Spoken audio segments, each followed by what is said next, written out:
आज मैं तुम्हें टाइम मैनेजमेंट का एक ऐसा सिंपल सिस्टम बताने वाला हूं जो बहुत कम लोग फॉलो करते हैं, लेकिन अगर तुमने इसको सीरियसली अप्लाई कर लिया तो जो काम तुमने 10 साल के लिए प्लान करके रखा हुआ था उस काम को तुम सिर्फ 1 या 2 साल में कर सकते हो। तो चलिए इसको सिंपल ब्रेकडाउन में समझने की कोशिश करते हैं। सबसे पहले 7 घंटे की प्रॉपर नींद लेना बहुत ज्यादा जरूरी है, वरना प्रोडक्टिविटी वीक हो जाती है। फिर 8 घंटे किसी एक काम पर फुल फोकस के साथ काम करो, नो डिस्ट्रैक्शंस, नो एक्सक्यूजेस। 2 घंटे अपनी फैमिली के लिए, क्योंकि सक्सेस का कोई मतलब नहीं अगर आपकी अपनी फैमिली आपके साथ नहीं है। फिर 1 घंटा इबादत के लिए, ये तुम्हें मेंटली स्ट्रांग बनाता है और क्लैरिटी देता है। फिर 1 घंटा एक्सरसाइज करने के लिए, healthy body, better focus plus energy. फिर 2 घंटे इधर उधर के कामकाज के लिए दे दो, जैसे ट्रैवल, खाना, बेसिक चीजें। 1 घंटा खुद के लिए, रिफ्लेक्शन, प्लानिंग या बस थोड़ा सा रिलैक्स। और लास्ट के 2 घंटे स्किल बिल्डिंग के लिए। यही वो टाइम है जो तुम्हें एवरेज से अलग बनाएगा। कोई नया स्किल सीखो,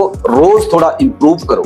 अब जरा सोचो कि तुमने ये सिस्टम सिर्फ 2 महीने भी फॉलो कर लिया तो ये लाइफ किस लेवल पर शिफ्ट हो सकती है। ज्यादातर लोग फेल इसलिए नहीं होते कि उनके पास टाइम नहीं होता, वो इसलिए फेल होते हैं क्योंकि उनके पास क्लियर सिस्टम नहीं होता। तो आज से अपनी लाइफ को रैंडम नहीं जियो, अपने दिन को, अपने टाइम को डिजाइन करो।